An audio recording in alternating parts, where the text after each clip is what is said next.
So, Um, so Grant, you're on. yeah, give me I think I might need permission to share my screen, Pat. Yeah, I think you have to do that to just put it Yeah. up. Okay. Says Can you everybody started. see that? I see you've started sharing screen. There you Yeah. are. Okay. You're on. Everybody see your screen? Can Mhm. everybody see my screen? Yes.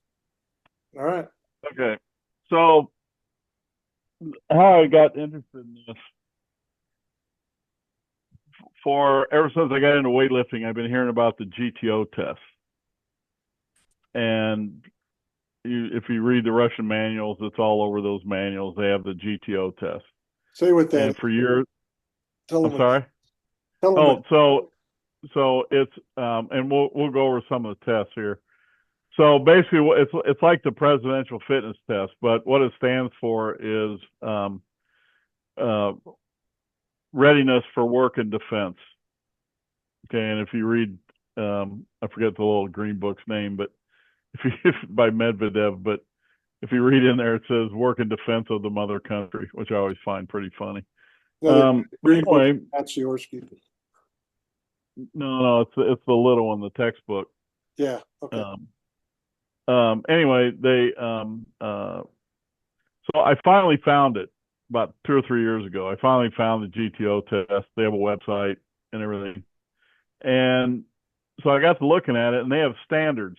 And so what they do is they give a medal for each one of these standards that you meet, uh, uh, and then and there's like I think 5 or 6 or 7 tests, I think, depending on the age group. And it's funny because you can see them. They have and I'll show you some of them. They have explosive tests. They have tests, strength tests, and speed capabilities tests, and things like that. Um, and they have age groups from 6 to 7 years old, and you can see on here I took it up to 16 and 17, but it goes 18 to 19, and then 20 to 24, 25 to 29, and so forth, all the way up to 70. And as best I can tell, most of the people in the country, if not all of them, have to do this test. And I think, and Leo and Pat, you guys can probably tell me a little better. I think maybe the Olympic athletes have to do this also every year, have to pass it. So anyway, I got into this, and I'm looking at this, and then I kind of took out. I looked for tests that were easy to administer, didn't take a lot of money to do, and things like that. So, and basically, which is almost all these things. So for 6 to 7 year olds, they have a 10 meter or a 30 meter sprint test. Now, I personally like 10 meter sprint tests because it shows acceleration, especially for that age. And I think it really teaches them you really got to push off and put force into the ground to accomplish this. So you have a choice. You can do a 10 meter sprint or a 30 meter sprint. Then they have a 6 meter run and I'm sorry, a 6 minute run. It's more of a run walk thing. So and which is it's kind of interesting the choices you have. You can do it where they can run until they get tired, and then they can walk, then they can run, and they do it for time. And so they'll do these run walks for time, or what they do is they pick a distance and you run it. It's like an interval, so you run it and then you walk a certain distance, and they see how far you can go. Now on this 6 minute run walk, they're looking for a distance. Okay. And so the rest of them will be they'll have to walk a certain thing. The next one is a explosive test. Obviously, it's a med ball throw, and it's 1 kilo. It's 1 kilo med ball, and it's thrown between the legs out in front of you, not behind you. The best I can tell. I really like that test just because it's an explosive test. The next one is sit-ups, and how many sit-ups can they do in this case 30 seconds. I'm not a big fan of sit-ups, um, but the people like doing a sit-up test. Okay, fine, go ahead and do a sit-up test. The next one is a standing long jump, which again is an explosive test. Then there's a tennis ball throw from 5 meters, and you throw it at like a hula hoop, and you see how many times you can put the ball in the hoop. And what they're starting to do is they're starting to build accuracy, because as they get older, that accuracy test is more of a gun shooting test. So they'll take air rifles and shoot air rifles at targets, and that's one of the things. Again, remember, it's for work and defense. The other one they do now, they do a 3x10 meter shuttle run, where they run 10 meters, run back 10 meters, and then run 10 meters. Okay, so that's not the way we do it here. So I put in the 5-10-5 shuttle, and you can that can be five. Those are yards, obviously. Okay, so I think that's a good test. The only thing I would say is don't have them bend down and touch the line, because it screws up the change direction pattern, and there's no sport where you go down or that I know of, team sport, that you run back and forth and you reach down and touch a line. So that's that. Then the other thing I got to looking at things for coordination and balance. How do we test for that? And I found, I don't even know how to pronounce this. It's this one right here, Corper something test. Anyway, it stands for Body Coordination Test for Children. Yeah, German. Anybody know how to speak German? I got no idea how to do it. But anyway, it consists of walking backwards on a small balance beam with different widths. So I think there's a 6, a 4.5, and a 3 centimeter width, each balance beam. You do it with your shoes and socks off, and you walk backwards, and it's 3 meters long. And you walk backwards. Then you hop for height over a 5 centimeter block. So you hop forward, and when you make that, they add another 5 centimeters, and it's how high you can jump on one leg, going up 5 centimeters each time. And then there's a lateral jump, and you've all seen this, and I can't remember what size of the height is, but it's not very high. We've all seen it where you stand sideways to a bar or some object, and you jump back and forth over it as fast as you can, and this is for 15 seconds. Okay, and then there's a sideways stepping one that is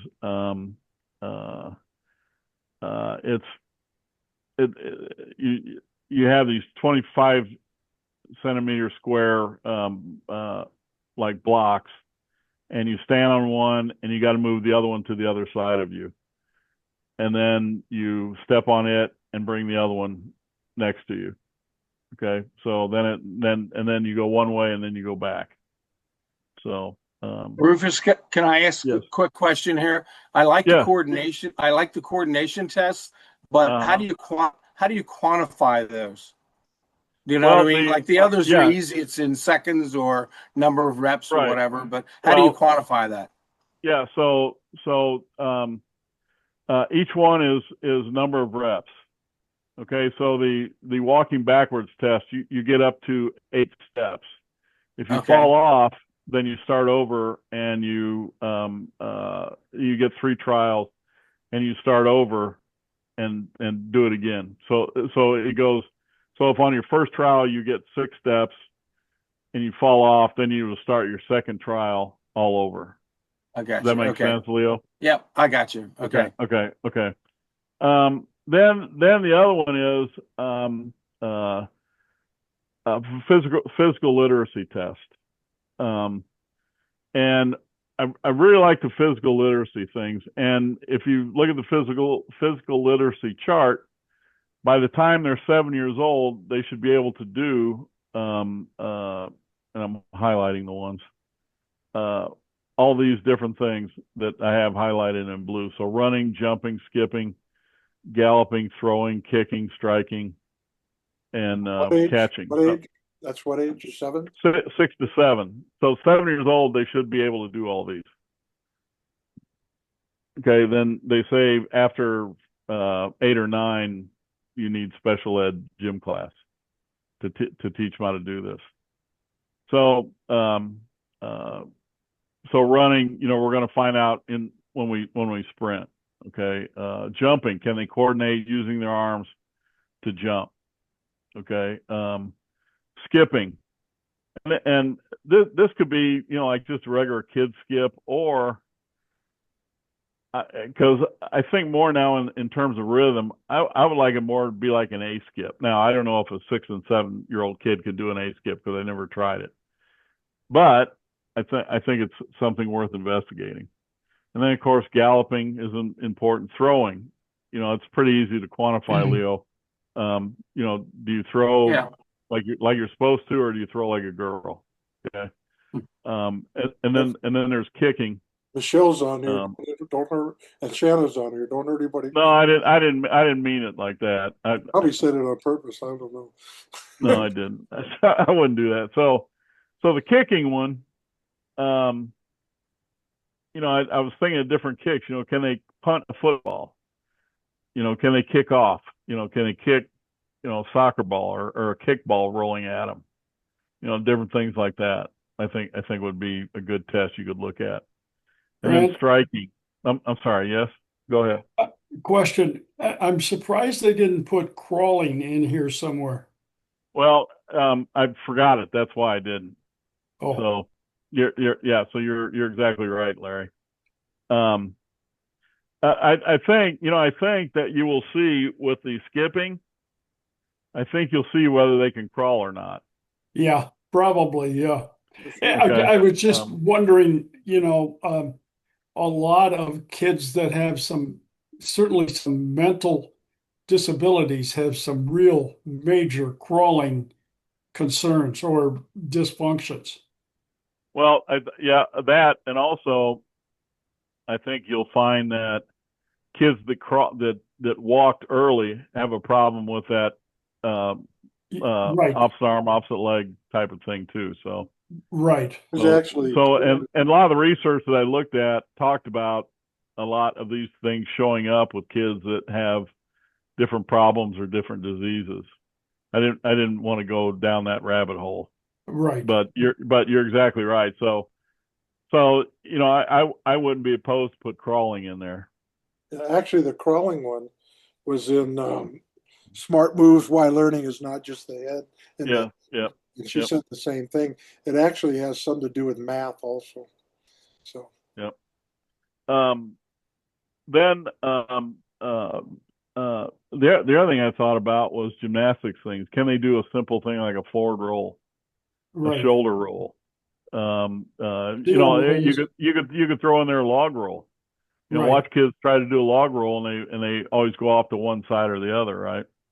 I've used log roll with my junior high kids and elementary kids. I've used a log roll as the first introduction to an ab exercise. Mm-hmm. So as strengthening the abs, because they have to use their abs to be able to roll down the thing. I've even used it with high school kids just to see where they are, and a lot of them can't do it. So I think the gymnastic. Yes, go ahead. I'm sorry. I know what he's talking about is if you go to the side when you do a log roll, it means you have a core strength issue. Yeah, you should be able to go straight down the hill. Grant, go ahead. Grant, your interpretation of rhythmic activities. I'm going to get to that in just a second. Oh, okay. So, So anyway, those are, and you can throw in about whatever gymnastics thing you want to throw in. So rhythmic activities, okay, I think are very important. So one of the things I've noticed is that kids have a hard time maintaining or doing something to a beat, whether it be music or to a song or to a metronome or something like that. And I think that's very important, and to be able to do it with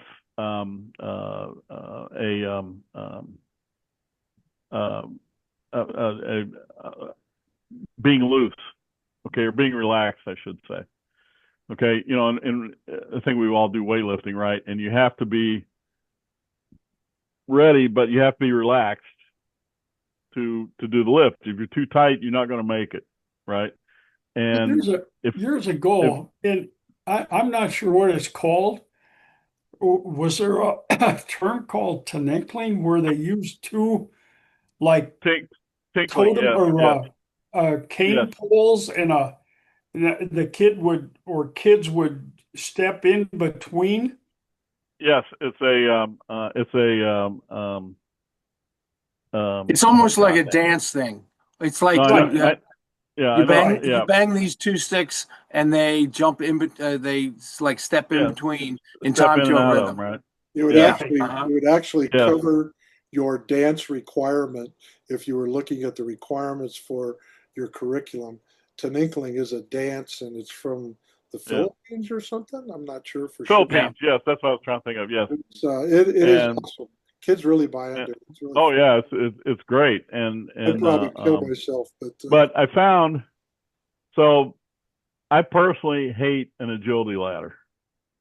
For little kids, they're fine, but for anything else, to me, they're useless. They forget about everything except their feet. Yeah, until I found this website. Can you guys see this? Okay. I want you. I'm sorry. No, I'm just reading the name of it. Okay, so the website, or it's on YouTube. It's AGILHYTHM, and okay, so this I'll just show you a quick example of what they do. I think it's pretty cool. This is really cool. This is to a metronome by you guys. Right, yeah.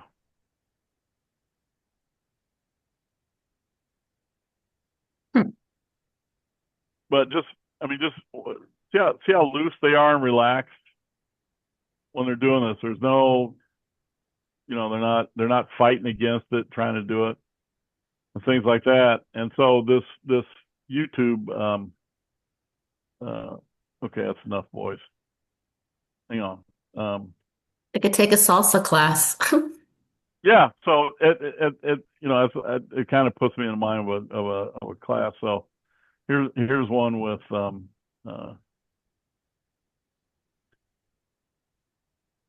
hang on just a second. So they have all kind of these things that they do. Okay, so when I saw this, I thought, God, this is great, right? Yeah. And you see how bouncy they are, and just nice and relaxed. I think these kids are soccer kids. So anyway, that YouTube site is well worth looking at. So that's the 6 and 7 year olds. Okay, the 8 and 9 year olds. I would still put in a 10-meter sprint. I don't know if I really like a 30-meter sprint on this one either. And then the run walk, you notice how it increases the distance. Okay, so now we're going to run walk for time 1,000 meters. So we got on the track, and here we go, fellas. Have at it. Now we start doing pull-ups. Only the boys do this though. The girls and the boys do what is called an inverted row. Y'all know what an inverted row is, right? Okay. And then they still have sit-ups at 30 seconds, standing long jump, tennis ball throw from 5 meters back to the hula hoop. And then they have a push-up on a bench. And you can use, a weight bench, something. You just got to standardize it, whatever it is that you want to use. And it's how many can you do? Okay, so again, the German test is for ages 5 to 14, and so we're going to use it for 5 to 11 or 12, whatever the next one is. And again, the physical literacy. Now we started introducing the jump rope, and I'm not really sure. I can't remember how old kids are when they first jump rope, but I do know. I think the girls, don't they start doing what's it called when they have a girl on each end of the rope and one jumps in the middle? Isn't that around 7 or 8 years old, something like that? I would say double Dutch. Double Dutch, yeah. Yeah, double Dutch. Thank you. So anyway, that's you can use that, or if they can, if they're coordinated enough, just jump rope. And then if they can do it, then I would see can you maintain to a rhythm or to a beat. And a lot of times we'll if I have boys and girls in the same class, I pull the girls out and play a song for them because the girls seem to hear the beat better than the boys do. And so I just tell the boys, just follow what the girls are doing. And you can't believe how hard it is for them to stay together. It's it's kind of like anything else. With jump rope, would you want their skill to be just the fact that they can jump over the rope? Like sometimes people start out with the skipping and then get to the double feet. Yeah, just a regular jump rope. You know how they like a boxer or like a double Dutch thing with the 2 feet. Because sometimes you can alternate feet. I just don't know how old they are when they start all that. Okay. I can't remember. So then we go to 10, 11 year olds, and again we have a 30. Now we have a 30-meter sprint. I like that. I don't have a problem with that. Then we have a 1,000-meter run. Okay, you got to run. Again, these are for time. And again, the boys have pull-ups. The girls and the boys do an inverted row. Now the sit-ups increase to 60 seconds at 10 and 11. And we have a standing long jump. Now, a ball throw is how far you can throw a 150-gram ball. And then, of course, we have the same shuttle and push-ups on a bench. In Russia, they do the boys push-ups. The boys only do push-ups. Here, I would include the girls. But I think it's important. I think it's important for them. Again, we're going to do the German tests, and now we're going to start introducing some of the Jared Mock running drills, the A skips, the hop switch, things like that. Now is when I would introduce a hand dynamometer test or a hand grip test, the test for potential strength. The Russians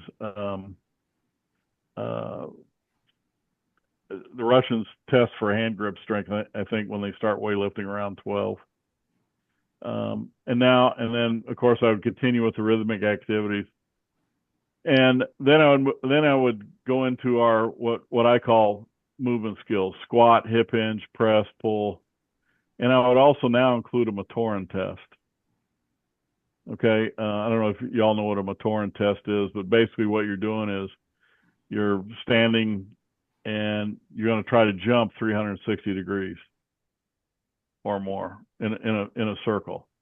I found I can't remember who I told this to, but I found this test when I first got into weightlifting. I was with Leo Totten and Frank Exton, and we were going to do some talent identification at a high school here in Indianapolis. and the best I can remember, we only had one person that could go 360 degrees on this Matoran test, and I think they were in 5th grade, and it was a girl. Her dad was the basketball coach, and I think she wound up being a really good basketball player. So that's one of the tests that we used for. That's one of the tests that we used for talent identification back 30 years ago when I first got into weightlifting. The squat, hip hinge, press, and pull.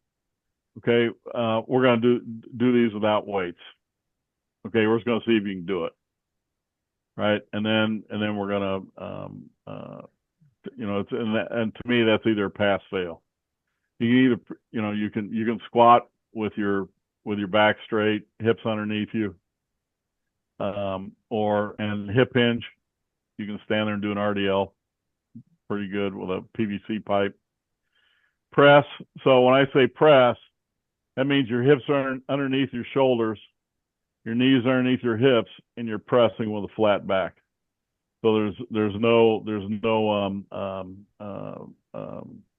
hyperextension in the lower back. Matter of fact, somebody should do a talk on that for some of these kids in the school age weightlifting championships. And then a pull, I would just do it from the floor or with a light kettlebell, and teach them how to do it and just see if they can do it. So those are things that I would work on with them. And then we go to 12 and 13-year-olds, and you see a 30 or 60 meter sprint. I don't necessarily like a 60 meter sprint, especially for that age group. The run goes up to 1,500 meters, almost a mile, and you're measuring minutes and seconds. Again, we have the pull-ups and the inverted rows, push-ups, the shuttle run, standing long jump, sit-ups for 60 seconds. The med ball throw now is still 150 grams. Okay, and again, that's for distance. So at this age, I would start introducing the mock drills and the hand grip. Pretty much same thing as the last one. And then the next two, the 14 and 15. Okay, again, the big change here is a 200-meter run. Again, minutes and seconds. And they're just, obviously they're testing endurance, okay, or work capacity. Let's see here. And then you have your running drills, your hand grips, still doing your rhythmic activities and your movement drills. At 12 and 13, I think you can start to add some weight to those kids. Okay, I think it's time to start teaching them how to do things and add a little bit of weight. I don't have a problem with that. I would probably go by 50% of their body weight for different things as a test. And then 16 and 17, so it's a 100-meter sprint, which I don't have a problem with. 200-meter run, or you can do a 3,000-meter run.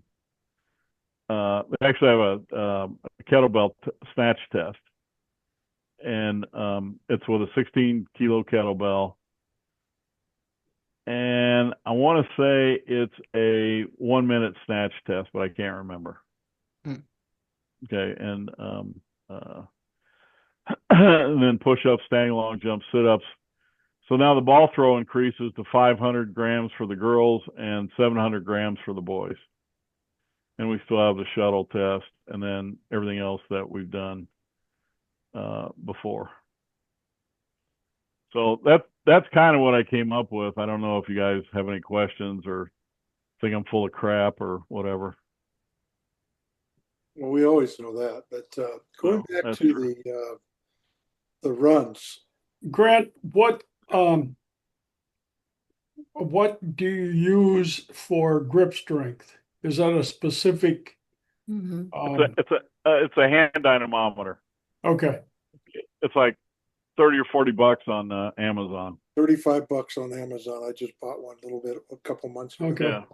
Yeah, and I think they're great. Give you an example. I have a kid that we've been tracking his hand grip for recovery, and today I could tell his energy is way down, and his hand grip strength was about 5 kilos off of what it normally is. What were you telling me, Grant, that the hockey is now using that? So the NHL is using a daily hand grip strength to assess readiness for their players. Okay. All the teams are using it, which I think is pretty neat. So I've always thought that you might be able to test recovery with a hand grip, and I mean I've kind of seen it with one or two kids I've done it with for a little bit, but he confirmed that the NHL is doing it. I thought that was pretty cool. So Yeah, now when I do grip training for my sport, it's a combination of like I'll just hang from the pull-up bar to use my own body weight and hanging from just a finger hook grip, not a clenched fist. And then when we've used those grip strength trainers, that you squeeze, right. I don't really do a heavy one because but I'll do it 100 times. Because in my sport, it's not so much how strong you are to squeeze a strong one, but it's how many times you can do it. Right. So there's another aspect that I think maybe the hockey players probably are training how to kind of grip and relax the whole time with their hockey stick. Michelle came in a little bit late, but Michelle, why don't you tell everybody about she's like vice president of USA Kettlebell. Is that what you are? Something like that? I'm secretary, actually. So I keep all the notes and the records and all that fun stuff. You're the straw that stirs the drink.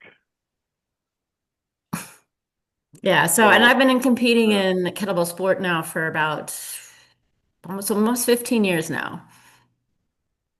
And so while it's a weight sport, it's a little different because what we train for is how many reps we can do in a certain time period. And we all have the same amount of weight. So where ours it's somewhere endurance focused, I would say. But I like seeing what it's put together here because there's so many things some of these extracurricular things are things that I do to make myself better in sport, which is nice. So one of the things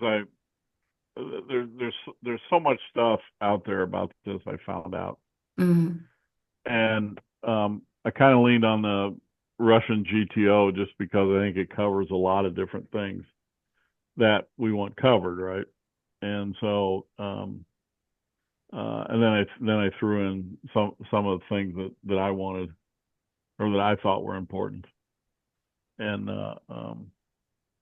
so that's and I as we've discussed, I think the kettlebell things are good, barbells are good. They're all tools, and so the more things that you can use, the more I think the better the athlete. And so I think with these tests, my goal was to find out where the kids were. Now, having said that, one of the things I would do is I would track their birth dates, because at these younger ages, the kids born in the first part of the year are going to be more successful are going to be farther ahead than the kids in the born in the latter part of the year.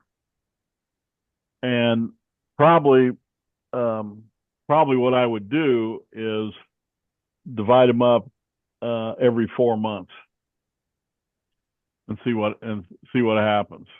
And because the USA weightlifting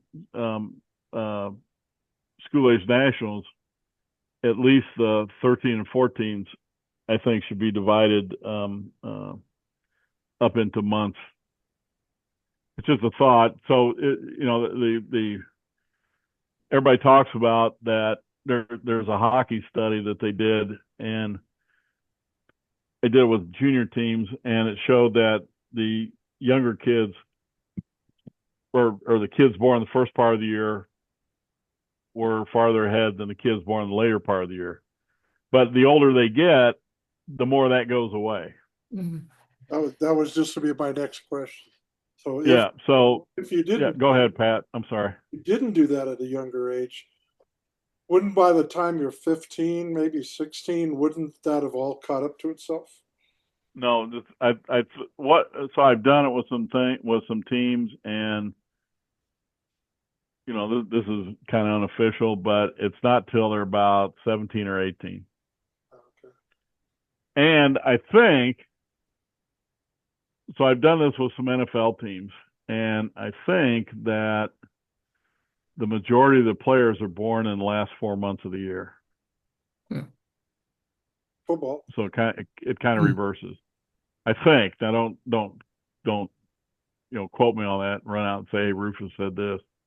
That'd be interesting to find out.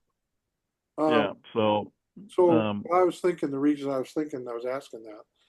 So if we address this to a school situation, obviously, I guess you could do the age thing with the birthdays, but I'm thinking about grade wise.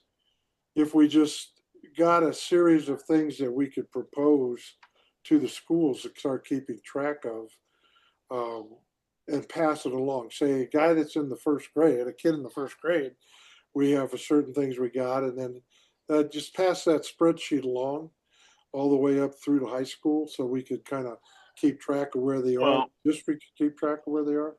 So Leo asked how you keep track of this. Well, glad you asked that, Leo,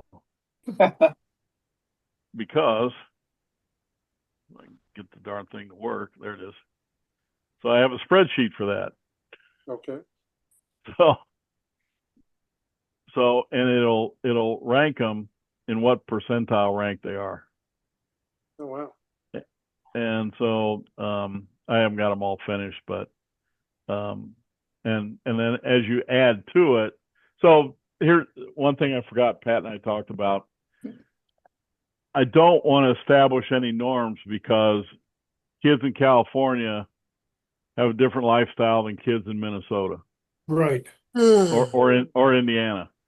right. So my suggestion is each school district, whoever uses this, set their own standards. I would agree. After a while, And the nice thing about that, it's local, and it's more meaningful, I think. Yes, yes. And so you have the spreadsheet that continuously changes, hopefully for the better, as you start looking at these things, saying, okay, this is what we need to look at, blah blah blah. And so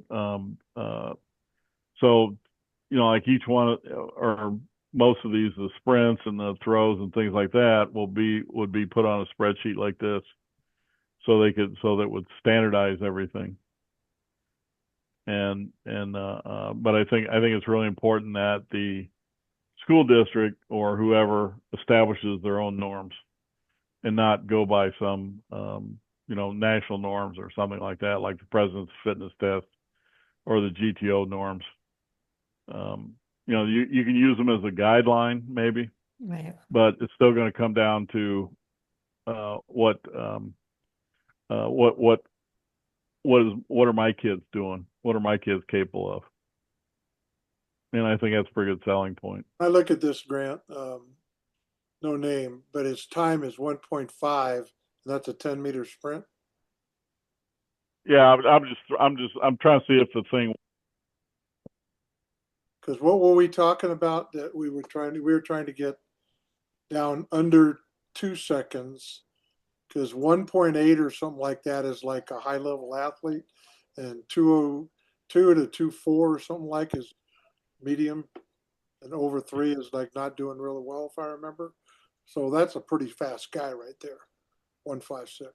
For 10 meters, no, I think for it depends on the age group, but I think for 10 meters, they want to be around 1. So how did you get the score? Oh, well, I was Sorry. talking about the average of doing 10-meter sprints. Okay. Okay. So you're just doing 1 and that's the time. Okay. Go ahead, Michelle. Well, I'm curious, how did you derive the score of 0.202? Good question. So we took, I didn't come up with this formula. Okay. Okay. So G2 is height in centimeters. Okay. J2 is time in seconds. I2 would be mass, body weight in kilos. Okay. So I put it in here like this so that probably they're not going to they're probably not going to put in kilos. So I let them put in the weight and the height in American numbers, and then it automatically change into centimeter metric. Got it. They don't need to know the metric. Now, Grant, is that formula standard for all tests? No. So it switches. Yeah, I think so. Hang on. That's height. Okay.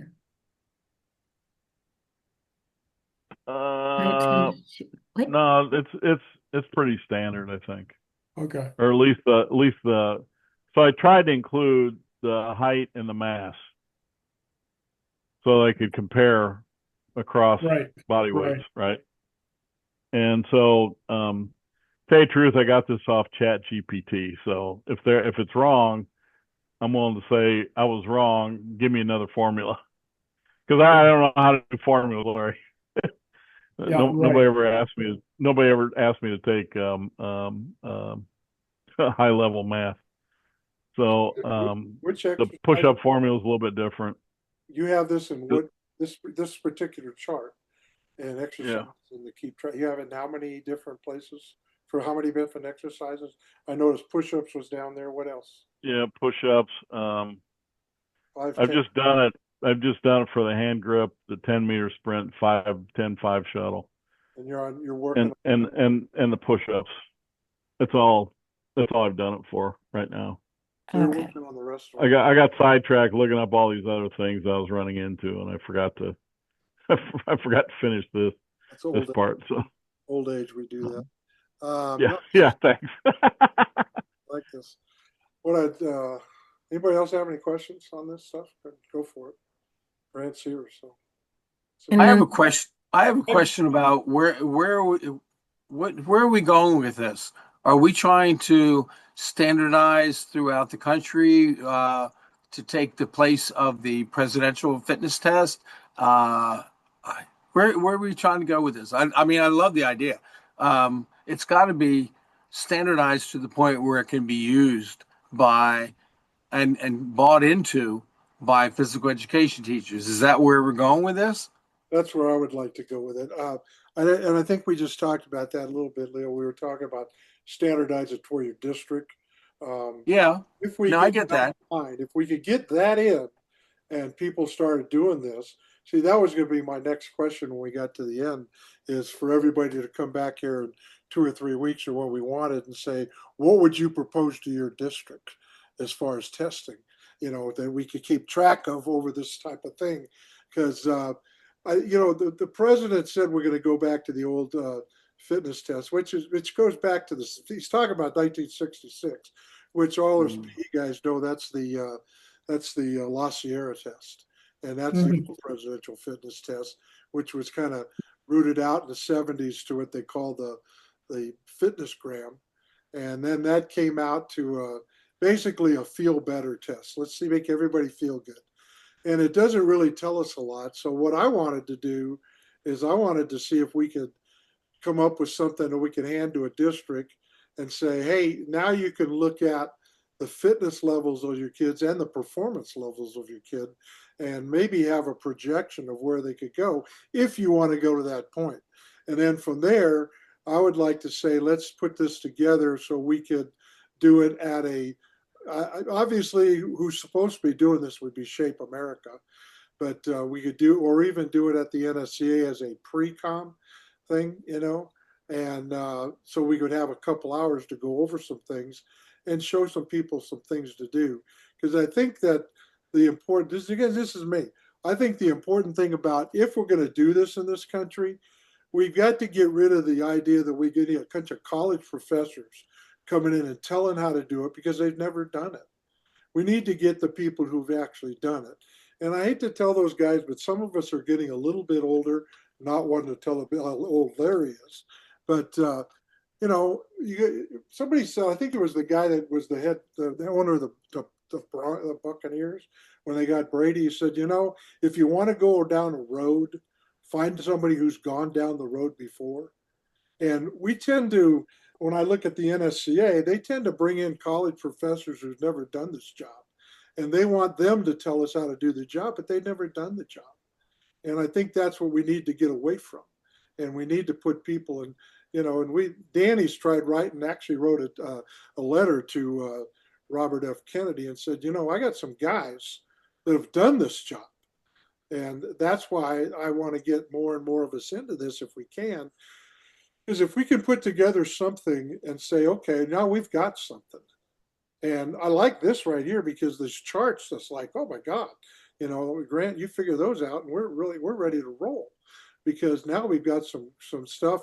And the thing about this thing is, it's just an Excel spreadsheet. You can pass this to the second grade, to the third grade, to the fourth grade, all the way up to high school.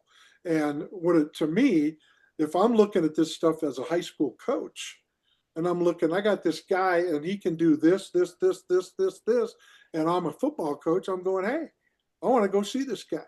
I want to talk to this guy in 7th or 8th grade.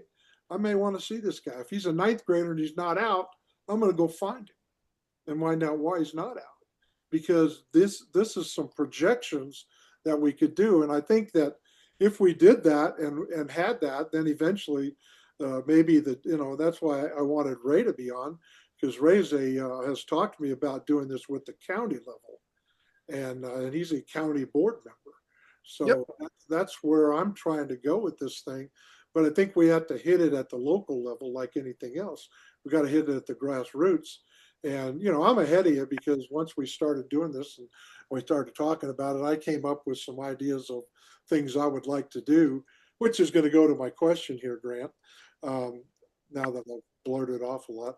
What about doing, because Larry and I were talking about this, instead of doing a 1,000-meter run walk, why not put in a shuttle? Or add a We have a shuttle. We have a shuttle. Yeah, the a longer one. Yeah. I'm doing more of it. I mean, what are you testing?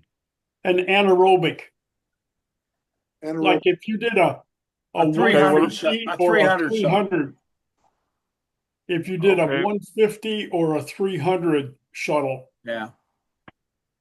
And even changed it and said the old 300 shuttle, and Larry and I were talking about this, was 50. It was 300 yards and it was 50-yard runs. How about cut it down to 25 so you got more acceleration, deceleration involved? I think you're testing two different things. Okay. I don't have a problem with it, but I think doing 1,000 or 2,000 meter run is testing aerobic capacity, which you need for your work capacity. True, and that's a Russian stuff. Okay, and so that's the only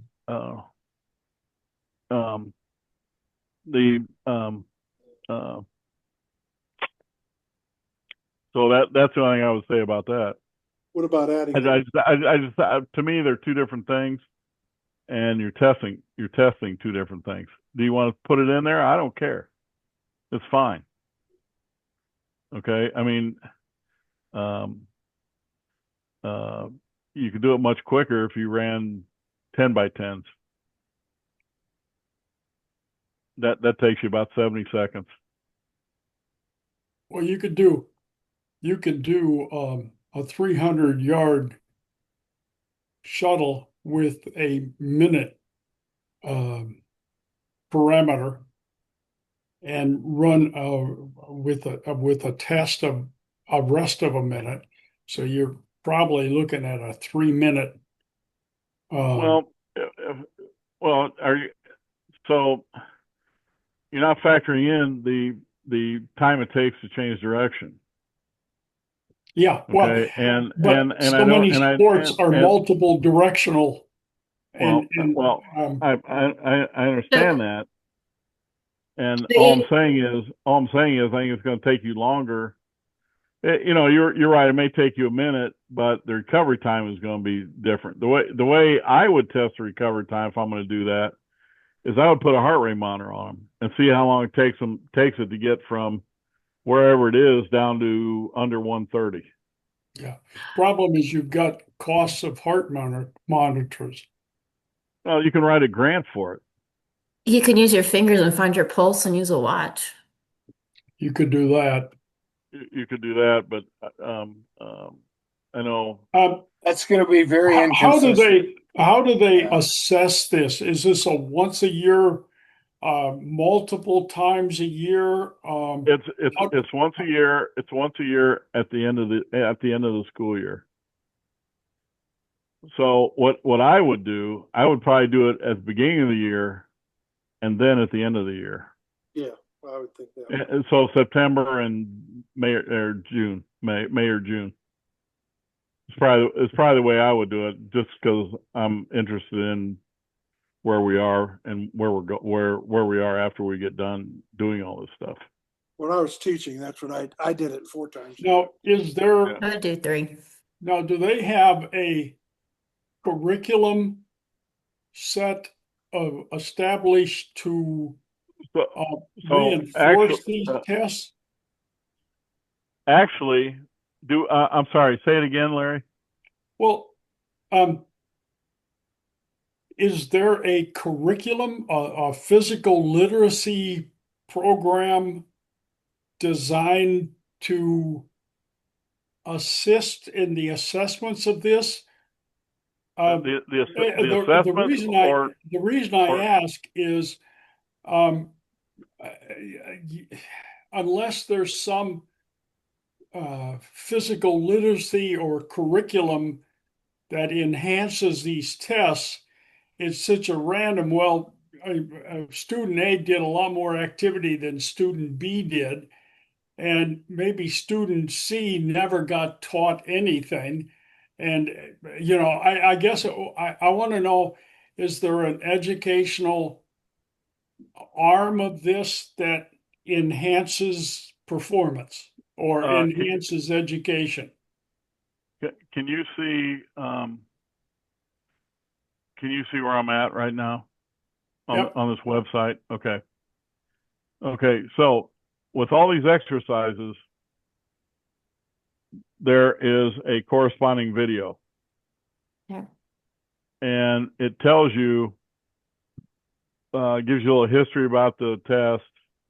And then it tells you, for some reason, I can't get this thing to move. There it is. And then it gives you the test procedure, how to do it, and then errors to look for that make it so it doesn't count, and then technique of execution. Here's the video. They're all about a minute long. All right. Okay, and I'll turn the music down here. So you can see this old dude. This guy's about Larry's age, I think. Oh. So it tells you the angles and how to perform the test. So they're all like that, right? Okay. And then down here, it has different exercises that's used to prepare you for each test. Okay. So again, I don't know why I picked the sit-up one, because I hate that, but anyway, that's how it's run. So this is like the I can't remember what all this stands for, but it's basically a curriculum just like any other components within the system. Mm-hmm. So as far as testing goes, if you get all this stuff, a school could say, we're going to test, or a school district could say, we're going to test these things, these 7 or 8 things over a period of 12 years that these kids are in school, or whatever they want to do. They would have some choices, right? Yeah. So you could, I'm sorry, go ahead, Larry. Well, I was just going to say, the public school systems right now, and I'm sure there are some excellent systems and some great programs, et cetera, but in my state, there are a lot, it's a catastrophe. And, we look at, uh, back here, we look at the word gym, and it's just sort of a catch-all of, well, if you're not doing anything else, you might as well go to gym. But something like this with teaching literacy, physical literacy, it adds a ton of credibility to the program. And you have some coursework, you have instruction, and you have assessment that provides a basis of teaching a kid um, a course of instruction. I think if anything is going to bring back physical education into a curriculum or into a school district, that somebody has to say to the public, the parents, the community, the school board, the administration, etc., look what we have. Look what we can do for our students. Well, there's also, so with all this, there's also all this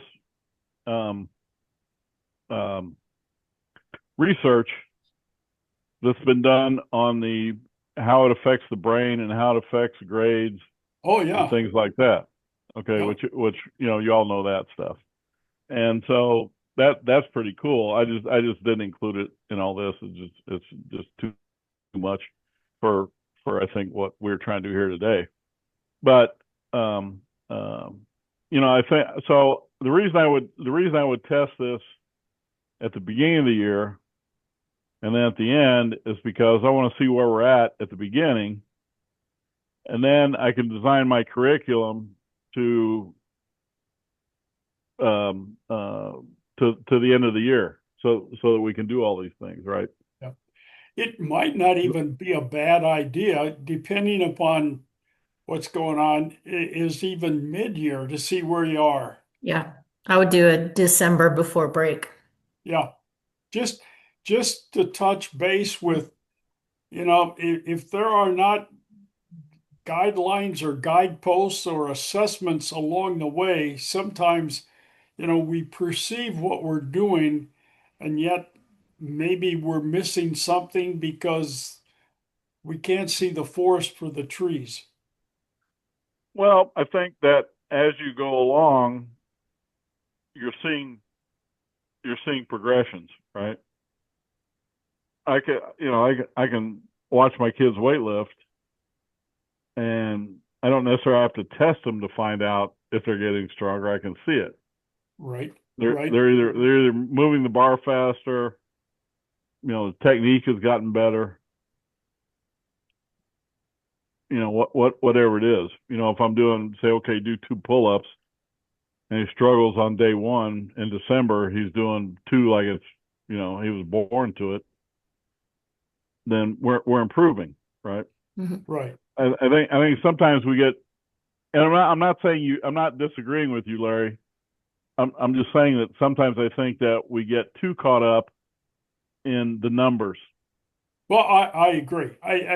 And to me, it's not about numbers. I want to see how exactly we're doing as the teaching component, because you always end up chasing a number. Mm-hmm.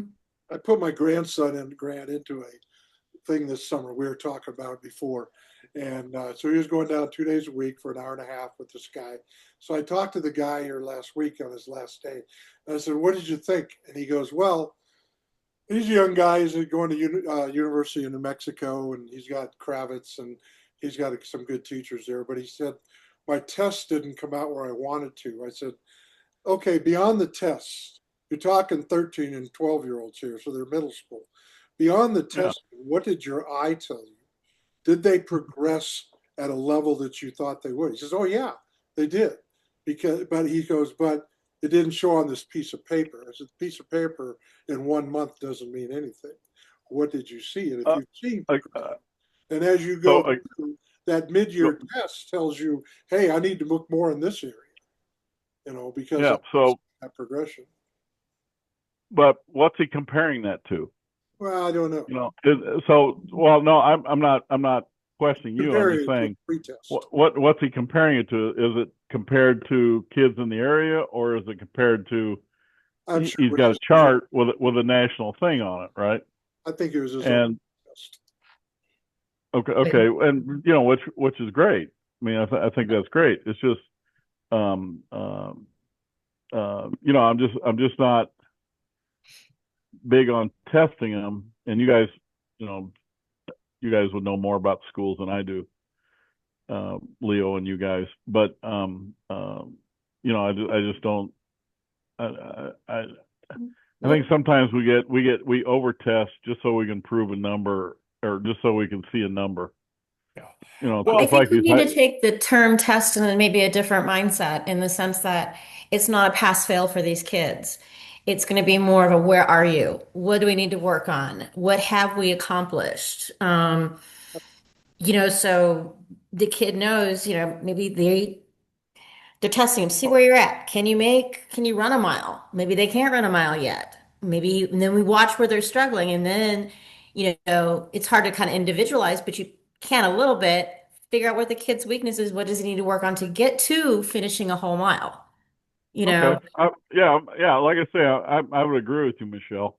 I'm not against doing it. I just question whether I would do it. That's all I'm saying. Yeah, I just think we just need to look at, for these kids, especially as we're beginning this, because we don't want them to feel like failures. Some of them had harder backgrounds. Maybe they're not athletic. They haven't thought about being athletic. Whatever the case is, and we want to build them with some confidence. So sometimes we might have to test them. Well, but that's why we can work on. Then that tells the teacher or the coach what needs to be done. That's why I, on the test that I did, I would include body weight and height where it's appropriate, so that we've taken all this into consideration. Now I can compare the 80-kilo fat kid with the 30-kilo skinny kid. And we know that the bigger kids are going to mature later than the littler kids, because they have more mass to move around. Leo, what are your thoughts? And then Ray, I want you to come in from the district level. But Leo, what are your thoughts right now? I think sometimes we get bogged down with too much testing. I mean, kids now academically, they're just bogged down with everything revolves around all their state tests and their state certifications they have to follow. And I think sometimes I don't think we should fall into that. I like the idea of the September and May, and then in between do some testing on your own, but not do testing for the sake of testing. Do you know what I mean? And then what do you do at the high school level, where you have kids that are even opting out of physical education, or they have it a 9-week period out of their four semesters. They only have it 1, or maybe they have it 3. So there's a lot of variables there. So I don't think we should get overdone with the testing, but I do like the idea of saying, okay, this is where we started. This is, and then at the end of the year, this is where we've gone. But are they going to really work their curriculum around improving their scores, or are they going to do their own curriculum and just see what happens? What's the purpose of having it if you're not really striving to get it better? But at least I think if they know the tests are there, they can incorporate some things. I mean, heck, you can do, you can base your warm up based on what these tests are. It doesn't have to be be changing the curriculum altogether. So I don't know. There's a lot of factors that go into it. That's for sure. So I think I agree. I agree with Leo. The testing is not an end all be all. Correct. Yeah. And so, I want to see where you are, but I'm more interested in the process, how you're getting there. And if you don't get there as a 6 or 7 year old, I'm not really concerned that it takes me till you're a 10-year-old for you to get and do all these things. Right. I think that's where you might want to go, instead of the word test, you might want to go with assessment. And it's just about seeing where you are. Yeah. I mean, you're not all of you. This is not going to be about a grade. It can be a little bit part of your grade but you can measure improvement. David, and you look like you got. I'm sorry. Go ahead. Sorry. Are you done, Grant? Are you done with that? That's all. Yeah. So I agree with Leo. Ray, you're up next. I have a comment, just sort of like agreeing with what Leo was saying, and this is what I did the past few years with the Ski and Snowboard Academy. They have a test, like a fitness test, that the kids have to do every year, certain movements, and if they score at a certain level, they're rewarded with ski passes, so they don't have extra expenses during their year if you reach a certain level. And so we would test at the beginning of the year, not as see where your grade is, but an assessment. And here's all the movements that you're going to have to perform at the end of the year or in the spring when the season's over again, to test for this reward of getting a lift ticket. But we would use it throughout the year. I wouldn't necessarily change the programming that I was running the kids through, because they needed to be strong and be able to perform not just those movements, but those movements were and fitness tests were indicative of the skills that they need to be fantastic skiers. And a lot of it made sense. It was some conditioning, there were some movement patterns, some specific balance things related to skiing. And then throughout the year, there were particular tests that individuals would know, I need to do better at this particular test. So after the training, I'm gonna test it out myself in the middle of the year and see how I'm doing. So it wasn't necessarily it was a structured test at the end of the year. It was known at the beginning of the season, it's a preliminary, let's see where you are. And almost on an individual basis, the kids would practice and play with wherever they felt they were deficient. Well, I think that the testing can be done at different times during the year, but not on a specific day. So you look at a kid and he's really looking good on his pull-ups. Hey, see how many you can do. Right. Exactly. So much like you would do, sometimes in a weightlifting gym or something like that. See if you can get 5. Right. Or whatever the number is. And so, I think that's where your testing comes in. Well, I think what Dave's talking about too is a little bit different than I think what we're talking about. Are we talking about more in the physical education program? Because that's a little bit more elite type things. And if you look at it, physical education, we're talking about 6 and 7 year olds. How many of them in first and second grade even get physical education 5 days a week? I don't think that exists, does it anymore? The ones, everything, at least in my area, everything, if they get physical education for 25 minutes once every 6 days, that's good. And that's not good. See, that's what I'm saying. And you try to have some kind of a set program determining whether they're improving in their fitness areas. How are they supposed to get more fit? 25 minutes once every 2 weeks. I'm going to say that I think that's one of the things that what President's saying when he wants to reenact this thing. But the thing that I think the selling point to the schools is the physical literacy part, because it not only addresses total physical fitness, but it also addresses sport. And it doesn't address just one sport. I mean, and that's what David, I realize what David's at. We're talking about a ski team. You got to be able to do these things. That's just for the ski team. But every kid should be able to walk and chew bubble gum. I mean, that's kind of, we got ones that can't. They should be able to dribble the ball. They should be able to jump rope. Yeah, they don't know even. Yeah. I mean, I always tell people, if you want to see ugly running, just go to a middle school and watch ugly running, because nobody taught them to run, so that's what we did. So I think the physical literacy part is the thing that we have to sell to the districts.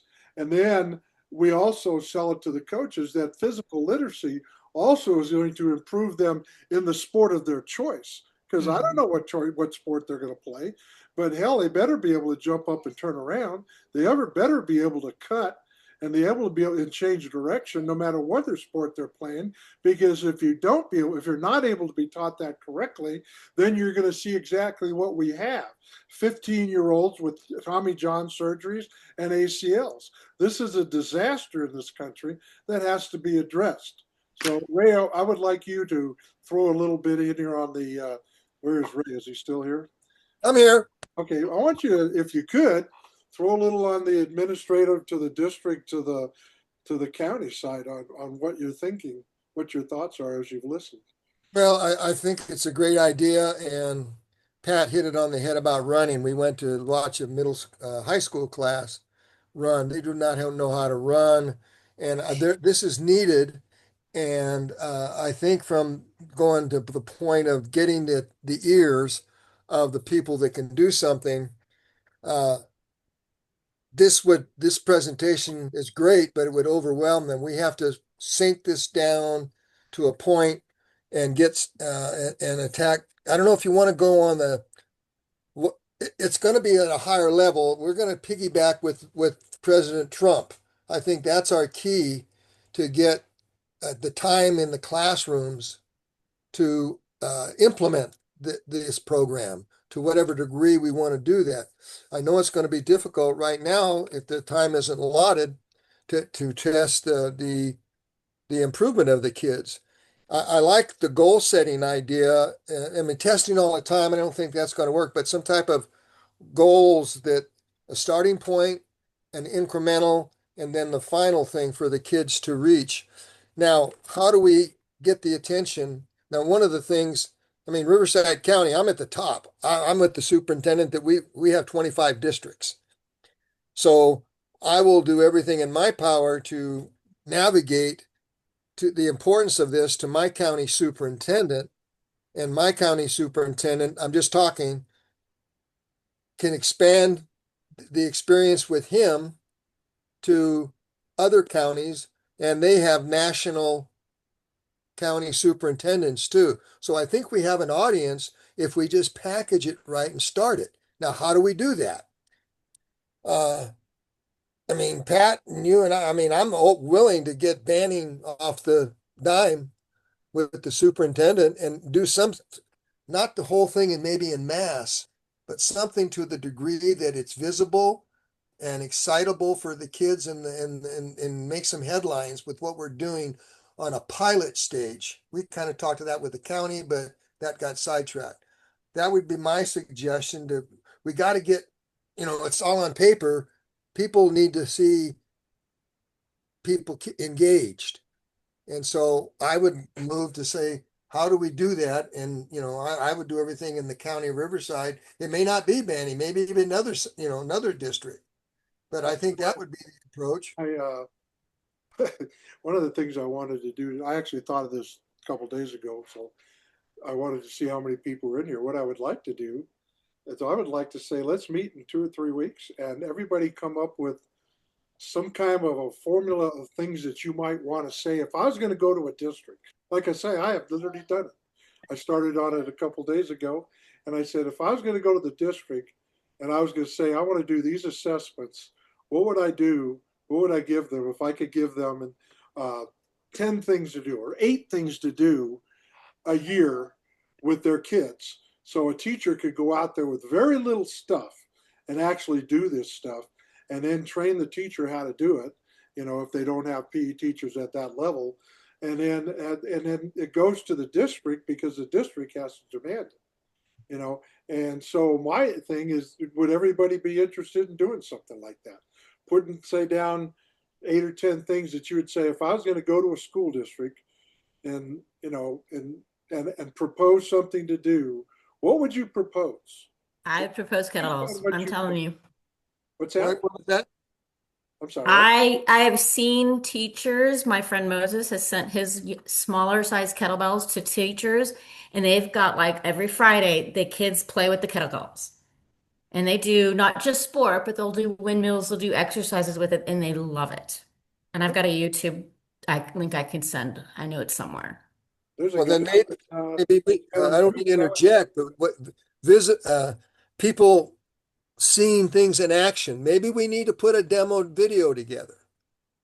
Okay. And that would be the message that you would get to your contact at the particular district. That way we're all on the same page and we know we don't, say something that is not correct, but we have to have firmly what we're going to do across the board because we don't want any confusion. So that would be my suggestion, to consider some type of video or something on the computer so they can hit it and take a look at it. And then after we get in the door, give us 5 minutes to watch this thing. Because when we do the Golden Bell Award, when I'm a judge for that, what they do at the districts, they sit me down in front of the computer because you can't go see the kids in action because it's after school or something. And to me, I was really impressed because I saw what's happening in the cooking class, the results of that, the smiles on the kids' face, and those kids juggling those balls, that's, I'm talking about that. You got to get their attention, just like in the classroom.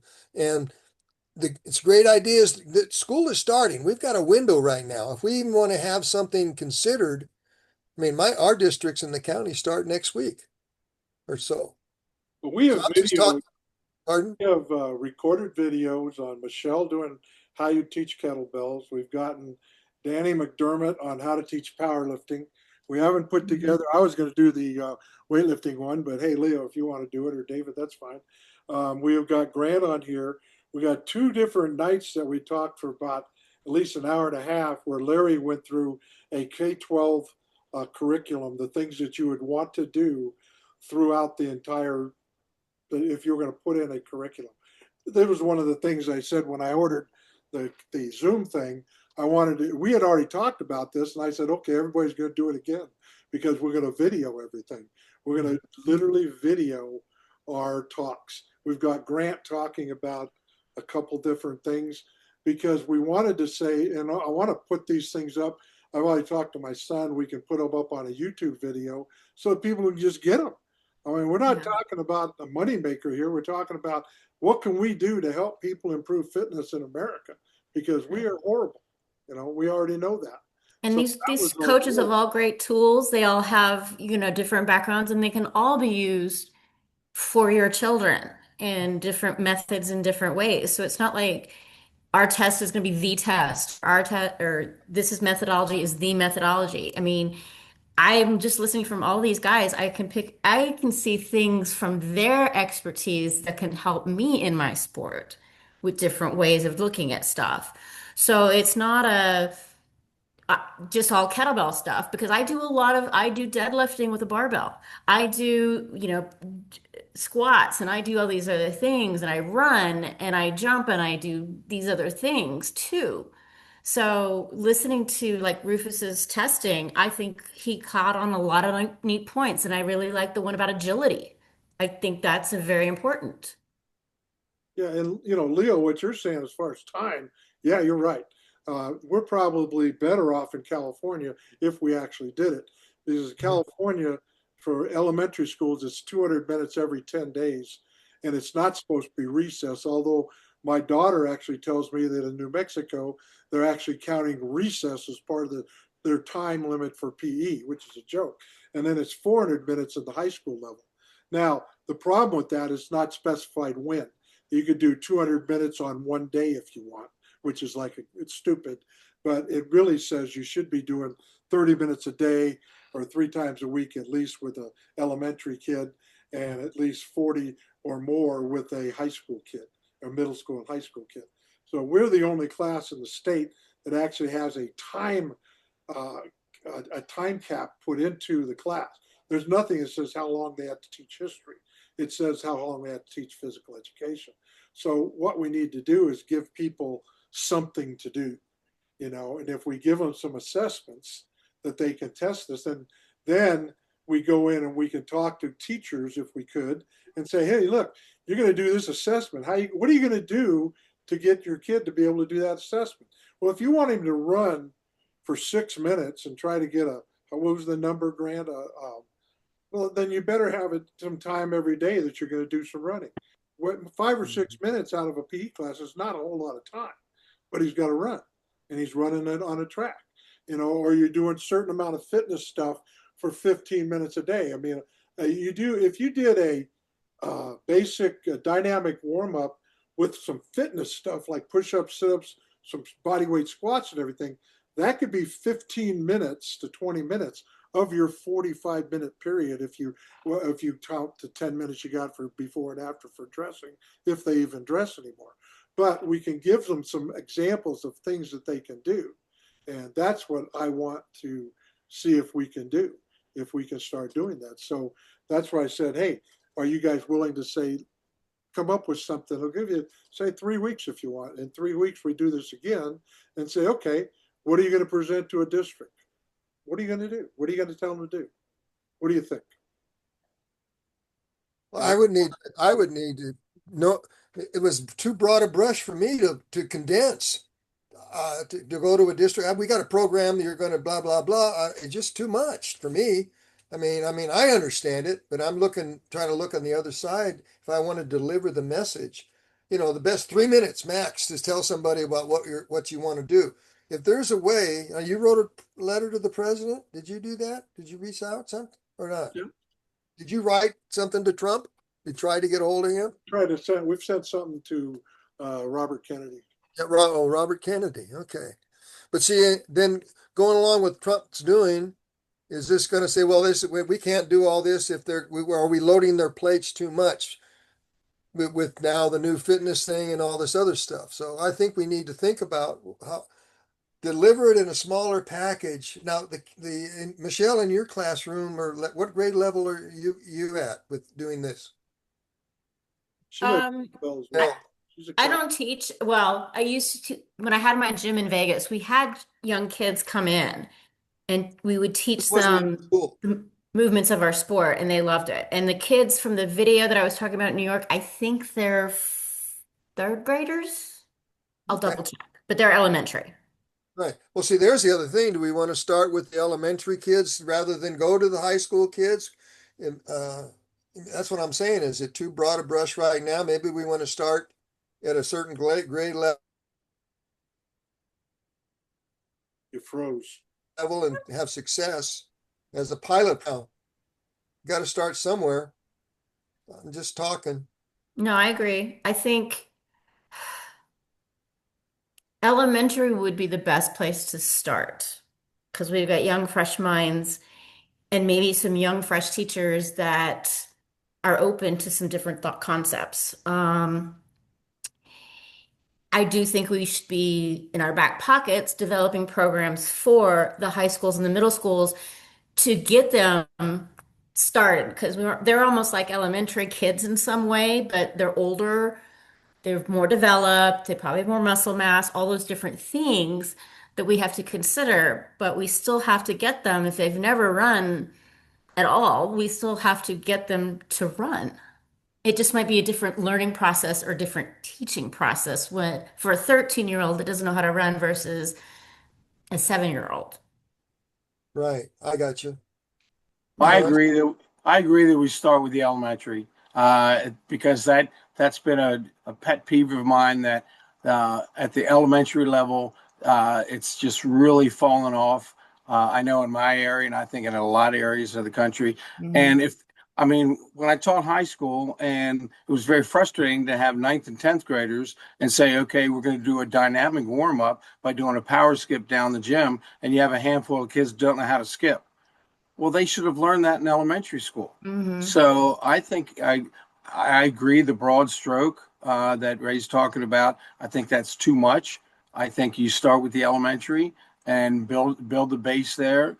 And I mean, you can't expect middle school and high school kids to do the things if they haven't been taught in elementary school. So I think we might be biting off more than we could chew to get anything done right away, unless we break it down and simplify it for just that age group. Just my thoughts. Okay. So the way I look at this, you're right about the high school and the middle school level, because I used to tell people what we were doing was the same thing they're doing at reading. We're teaching remedial physical education at the middle school level. We're trying to remediate all the things they never learned from first through sixth grade. So yeah, let's do that. So how about this? A couple weeks, we come back, say, what do you want to tell them? What do you think you want to tell them for the elementary school? What's the presentation you want to make to those kids, to those people, to start this thing? Would that be a better question to ask? Can everybody think about that? What do you think? Yeah. Would you come back with some ideas in 2 weeks, 3 weeks? Where are the regions again? Michelle and Rufus, where are you all again? I wrote your names. I forgot where your home is. I'm in Indiana. Indiana. Oh, that's basketball city town. Oh, not so much anymore. Oh, I know. The Hoosiers, that's darn it. That movie, I love it. I watch it every back then it was, but now it's I watch it every weekend. Okay. Yeah. Michelle, Well, Michelle, I'm outside of Phoenix in Arizona. David? That's a good place. Okay. I'm doing this because we have pockets that we can hit and we move to. See, and then who else is David?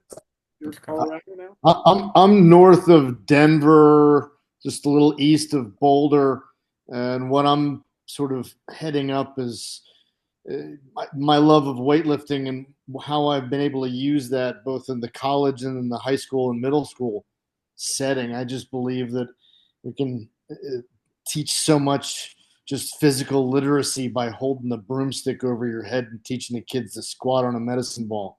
I'm working with some youth, elementary, middle school kids now at a Parks and Rec. Okay, who else? Is everybody? Leo? I'm Maryland, Pennsylvania area. Okay. And Larry? I'm in the Twin Cities. Minnesota? Anybody in New York? Any that far east? What I'm getting at is we have a nucleus of representation. And I think that needs to speak when we speak to the other individuals. Hey, we're working in the Twin Cities, we're in California, we're here, which will give us more impetus to people that, oh, this is just here.